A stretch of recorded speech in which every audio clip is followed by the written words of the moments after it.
வணக்கம் தமிழ் மக்களே. என் பேர் டாக்டர் ஹரீரன். நான் ஹாஸ்பிட்டலில் அனஸ்தட்டிஸ்டாக இருக்கேன். இது சப்ஸ்கிரைப், லைக், ஷேர் அந்த மாதிரி யூடியூப் வீடியோ இல்லை. இது முக்கியமான ஒரு உலகம் ஃபுல்லாக உள்ள பிரச்சனையை ஹைலைட் பண்ணுற விஷயமா நான் அதை நினைக்கிறேன். Childhood obesity. ஏன் இது ஹைலைட் பண்ணுறேன் அப்படின்னாக்கா, அடுத்த ஜென்ரேஷனுக்கு நம்ம எடுத்துகிட்டு போகணும். இது நம்மளே டேக்கிள் பண்ணக்கூடிய விஷயம். ஆரோக்கியமான உணவு, உடற்பயிற்சி, விளையாட்டு, இது 3 இருந்ததுன்னா இந்த ஒபிசிட்டியை நம்மளாவே டேக்கிள் பண்ணலாம்.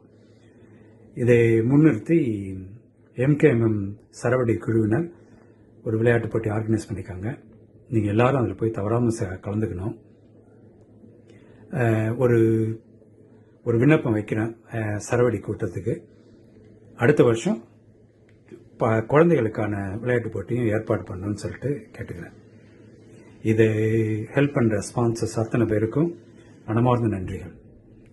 இதனுடைய முக்கியத்துவத்தை அறிஞ்சு தான் சுப்பிரமணிய பாரதி அன்னைக்கே பாடிட்டு போயிட்டார். ஓடி விளையாடு பாப்பா, ஓய்ந்திருக்கலாகாது பாப்பா அப்படின்னு சொல்லிட்டு. எல்லாரும் கலந்து கொண்டு என்ஜாய் பண்ணுங்க. நன்றி, வணக்கம்.